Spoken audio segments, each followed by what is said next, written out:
बिहार में इस वक्त एक ही नाम की गूंज है, बाबा बागेश्वर।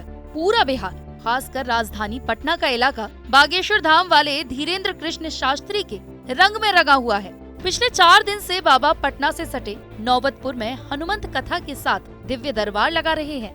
लाखों की भीड़ बाबा को देखने और सुनने के लिए उमड़ रही है। इस बीच लालू यादव के बड़े बेटे और बिहार सरकार में मंत्री तेज प्रताप यादव ने एक बार फिर बाबा पर निशाना साधा है। हालांकि इस बार तेज प्रताप ने बाबा बागेश्वर का नाम नहीं लिया है, लेकिन इशारा उन्हीं की ओर किया है। तेज प्रताप ने एक विख्यात संत देवराहा बाबा की तस्वीर साझा कर लिखा है, ये हैं असली बाबा।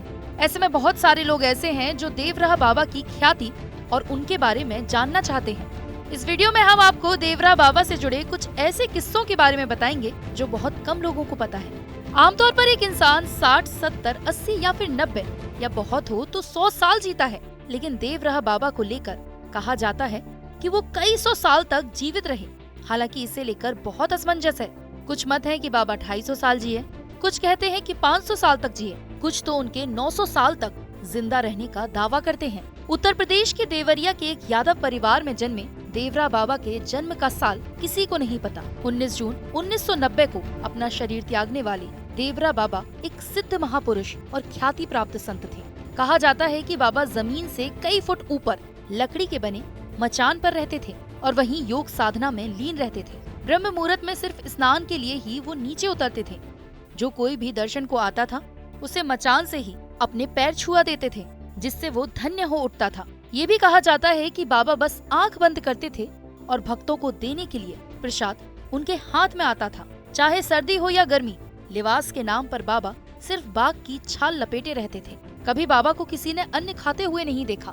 कहा जाता है कि इंसानों के मन की बात के साथ ही पशु पक्षियों की बोली भी वो समझते थे और उनके पास जानवरों को अपने वश में करने की अलौकिक शक्ति थी। उस जमाने के लोग बताते हैं कि बाबा पानी पर चलते थे और बिना सांस रोके घंटों पानी के अंदर रह लेते थे। कहा जाता है कि खेचरी मुद्रा के चलते बाबा बिना किसी को दिखे एक स्थान से दूसरे स्थान चले जाते थे। किसी ने उन्हें गाड़ी या किसी और साधन से एक जगह से दूसरी जगह जाते कभी नहीं देखा। बाबा के बारे में ऐसी भी बातें प्रचलित हैं कि अगर बिना उनकी मर्जी के कोई कैमरे में उनकी तस्वीर उतारना चाहे तो पूरी तरह धुंधली तस्वीर आती थी। बाबा की सिद्धियां और ख्याति ऐसी थी कि आम जन से लेकर राजनेता और बॉलीवुड के तमाम दिग्गज उनके दर्शन के लिए दौड़े चले आते थे। उनके दरबार में राजा से लेकर रंक तक सबके लिए एक ही जगह और एक ही भाव था। आपातकाल के बाद देश में इंदिरा गांधी के खिलाफ माहौल बन गया। 1977 के आम चुनाव में इंदिरा गांधी की अगुवाई वाली कांग्रेस को करारी शिकस्त मिली।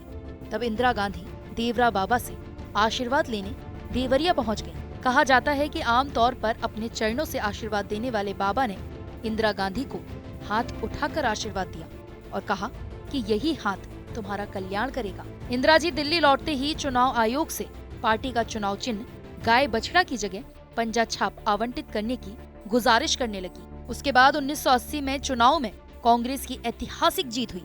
एक किस्सा राजीव गांधी को लेकर भी काफी प्रचलित है।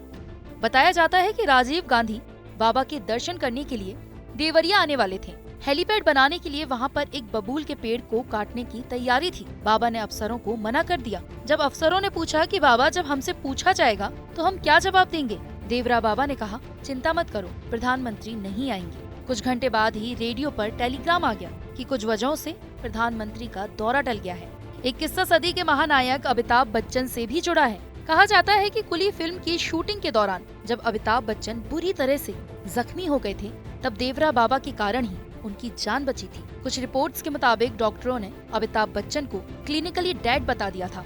इंदिरा गांधी को जब ये बात पता चली तो उन्होंने देवराहा बाबा से विशेष तावीज मंगवाई थी। उस तावीज को 10 दिनों तक अमिताभ के तकिए के नीचे रखा गया, तब जाकर वो होश में आए थे। साल 1911 में ब्रिटेन के किंग जॉर्ज पंचम जब भारत आए थे, तब वो बाबा के दर्शन के लिए देवरिया के मैल गाँव गए थे और घंटों बाबा के सानिध्य में रहे थे। डॉक्टर राजेंद्र प्रसाद, मदन मोहन मालवीय, अटल बिहारी वाजपेयी, लालू यादव, मुलायम सिंह यादव समेत कई ऐसे दिग्गज चेहरे थे जिनकी राजनीतिक रसूख तो बहुत बड़ी थी, लेकिन बाबा के दरबार में वो नतमस्तक ही रहते थे।